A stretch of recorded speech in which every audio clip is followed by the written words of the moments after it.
Good morning. Good morning, President. Good morning. Thank you very much for having me. Thank you. Very glad to see you. I really appreciate it. Thank you. Thank you for this opportunity to address your audience. Spain, yeah. Should we go straight to the questions? Yes, as you wish.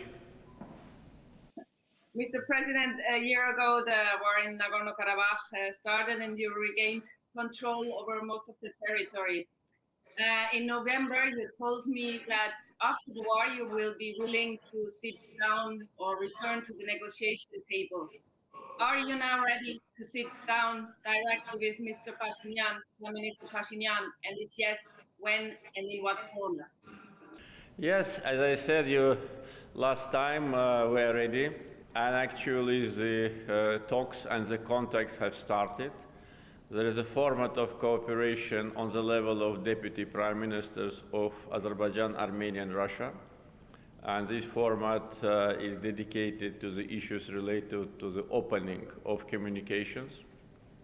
Also, recently, on the sidelines of the UN General Assembly session, foreign ministers of Armenia and Azerbaijan met.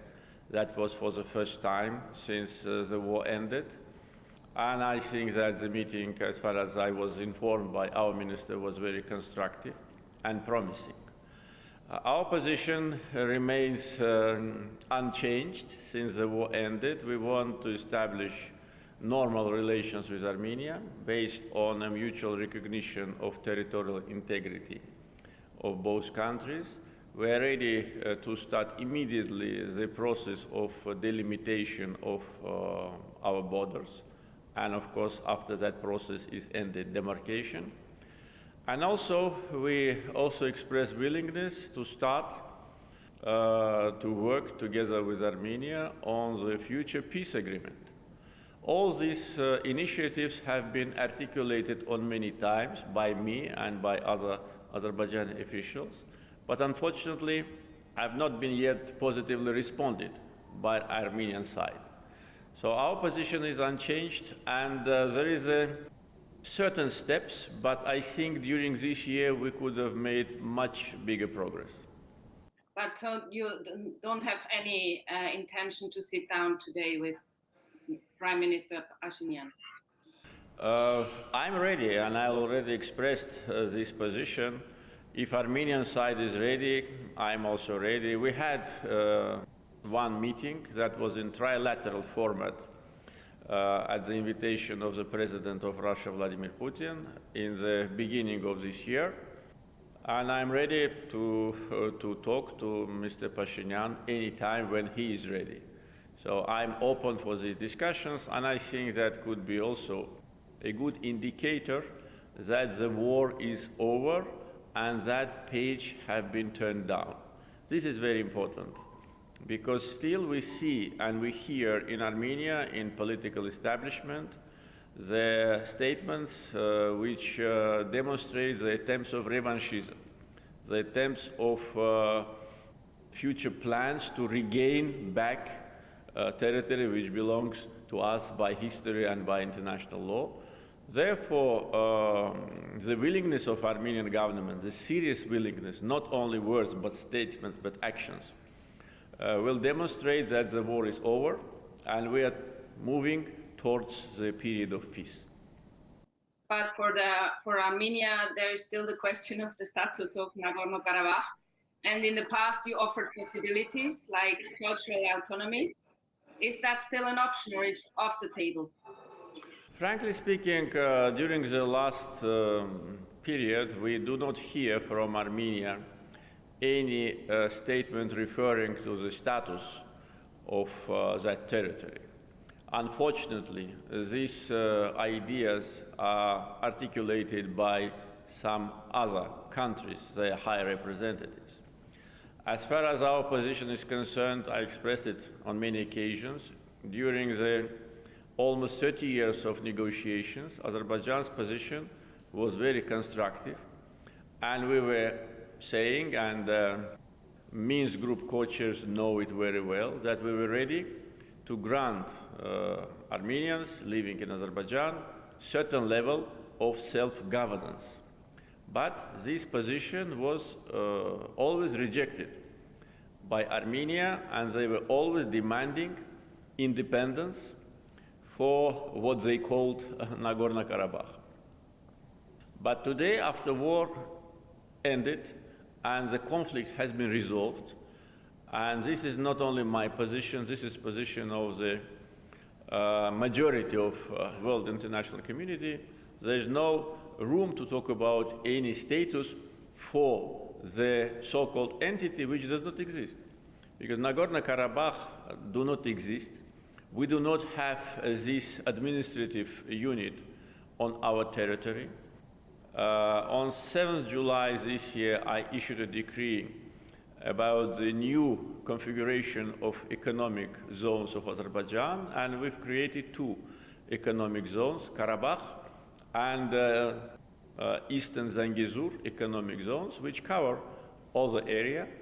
And about 25,000 of ethnic Armenians who live today in Karabakh area, in the area which is now in the responsibility of Russian peacekeepers, are our citizens. They will enjoy the same rights and privileges and responsibility as any other citizen of Azerbaijan of different religious and ethnic origin. So, to put it shortly, no way to go back to status, no status, and everybody should forget this issue. Okay. There is a lot of other issues to discuss, like you said, the delimitation of borders, prisoner swaps, demining.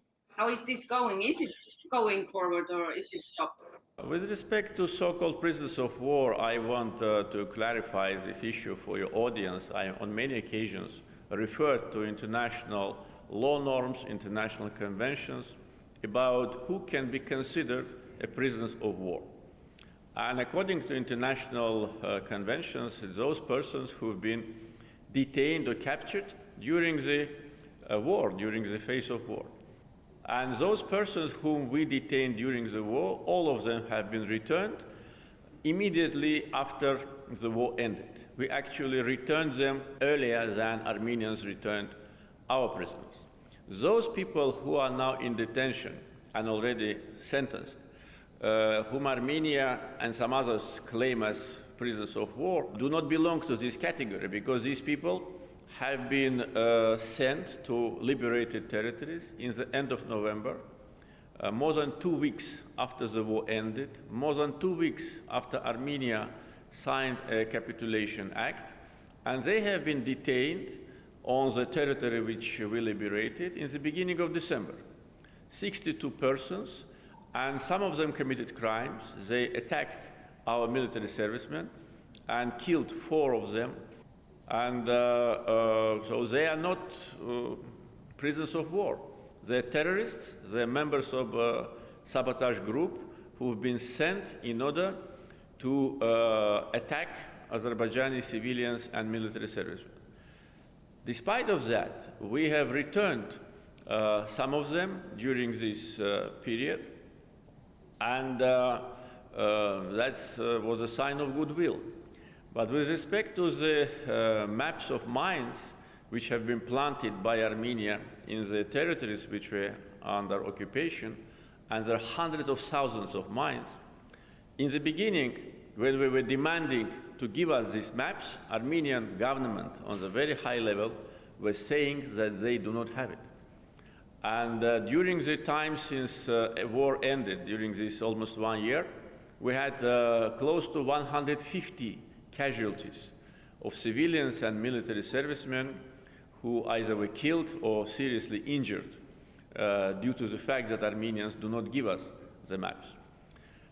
Some maps have been given relatively recently, but the accuracy of those maps is only 25%. So what we are demanding is that Armenia gives us accurate maps, the maps which can be easily identified, not the area where they are planted everywhere, but particular place, and they have this particular information which they refuse to give us. If they do it, if they show the goodwill, of course we will respond adequately. The group Minsk of OCE is mediating, but others offered also their help, like the European Union, for example, in demining or delimitation of the border. Is it an option for you that the EU has a role in the post-war conflict period? Yes, we support this initiative, and actually it has been discussed during the numerous contacts between our officials and EU officials, and also during the visit of the President of European Council, Mr. Charles Michel, to Azerbaijan this summer.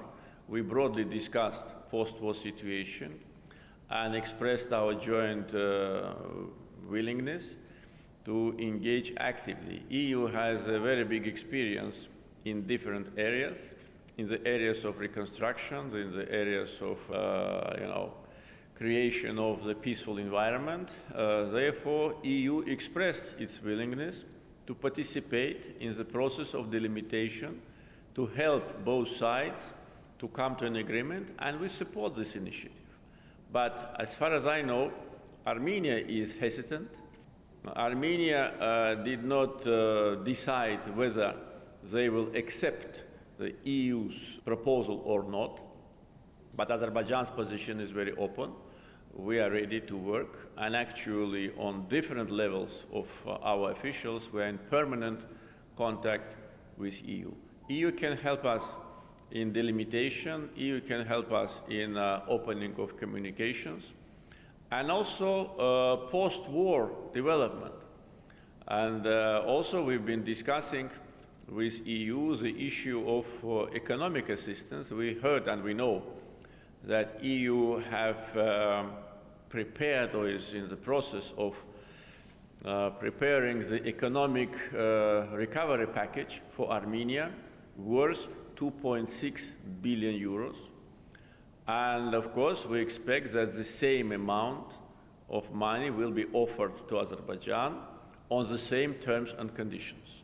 Whether it's grants, whether it's loans, it should be equal, because we as a country which suffered, we have 10,000 square kilometers of totally destroyed territory, all the cities, hundreds of cities and villages.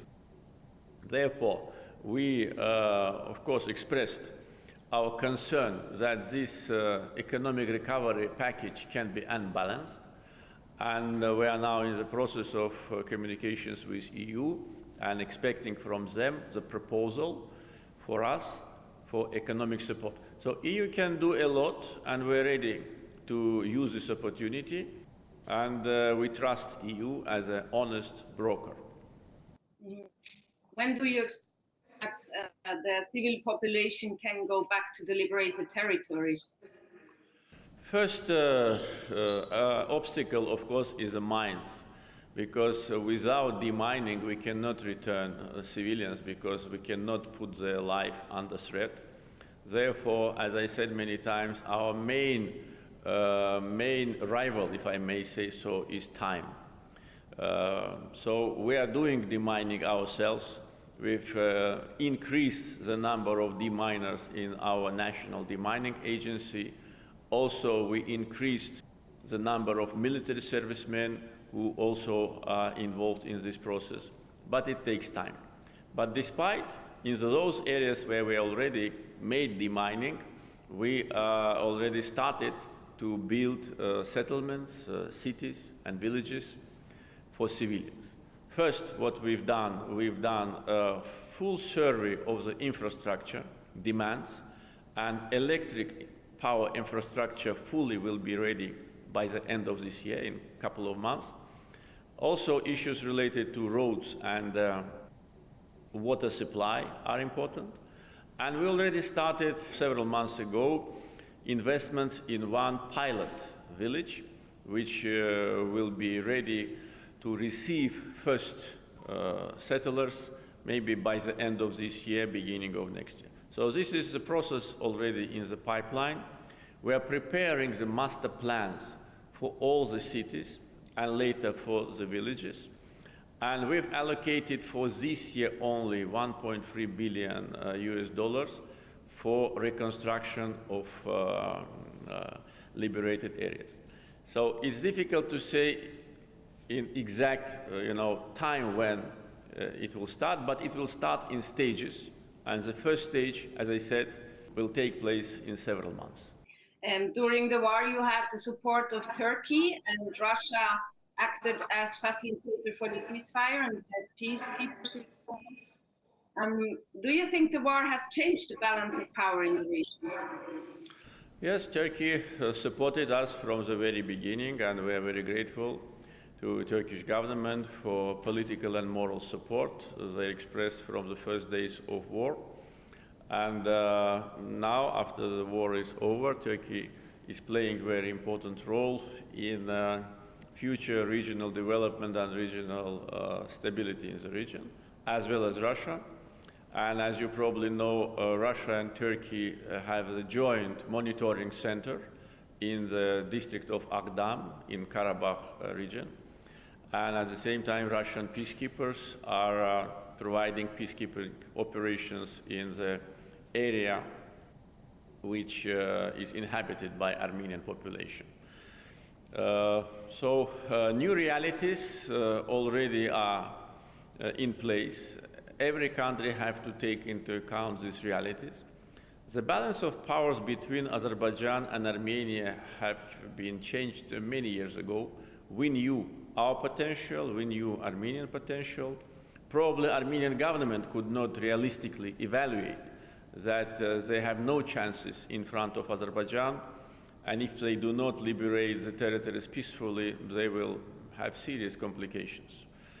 And today, I think Turkey and Russia, as two neighbors of Azerbaijan, and one of them is a neighbor of Armenia, play a very important role in the stability, security, and future development. As you probably know, there was recently a meeting between presidents of two countries. Among other issues, they discussed situation between Armenia and Azerbaijan. And we consider the role of both countries as a very positive, a stabilizing role. And I think this is the bulk of the new regional cooperation configuration. That's exactly what I wanted to ask. We see the possibility of active regional cooperation with the three South Caucasus states and the three neighbors, Turkey, Russia, and Iran. Yes, we supported the proposal of Turkish President of this regional cooperation platform, 3+3. Armenia did not respond yet.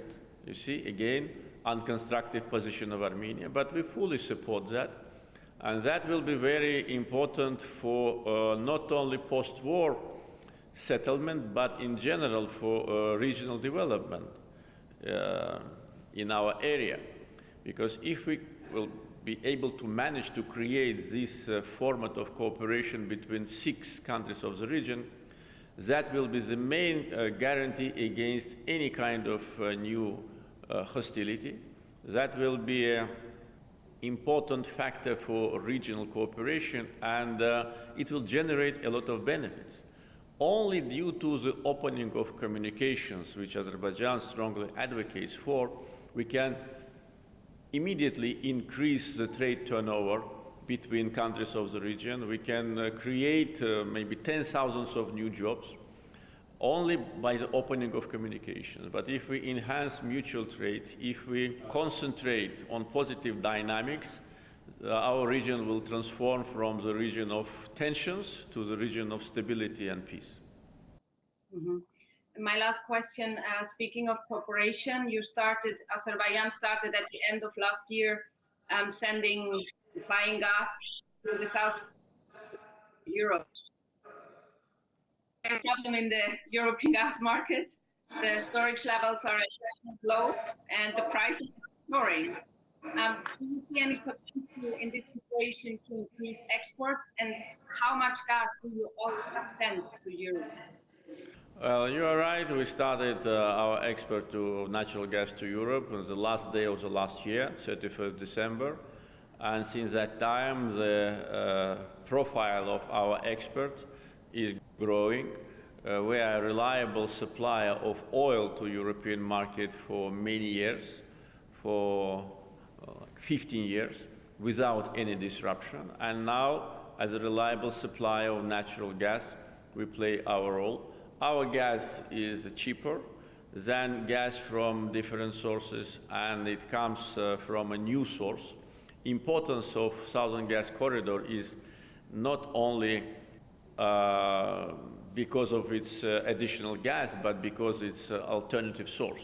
And this is an issue of energy security. Our gas, which we are sending to European consumers, have been contracted already. We sold it. Therefore, if there'll be additional demand from European consumers, we need to start negotiations, because first you have to sell the gas and then you have to extract it. In the gas business, it's the common, consequence of actions. And the deposits of proven reserve of natural gas in Azerbaijan are 2.6 trillion cubic meters, so it will be enough at least for 100 years for our consumption and for exports. And we are now in the phase of new discoveries. The interest to Azerbaijani oil and gas sector among the big energy companies is growing. So we can increase the output and increase the production, but for that, we need to start negotiations now and sign new contracts, and then we will invest to produce more. But that's not possible for this winter, I think, right? It is not possible technically and commercially. It's just 1-2 months left. But if we start now, I think we will be ready for the next winter.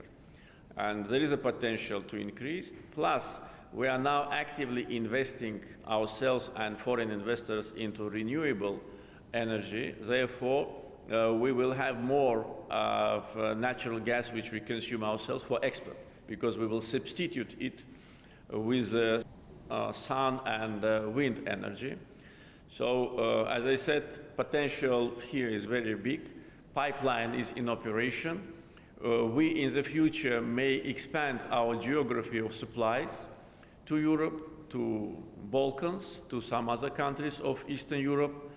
And that will be good for consumers, for us, for companies, for everyone, for energy security. Thank you so much, Mr. President. Thank you. I really do appreciate it. Thank you very much. Wish you all the best. Goodbye. Goodbye. Bye. Bye.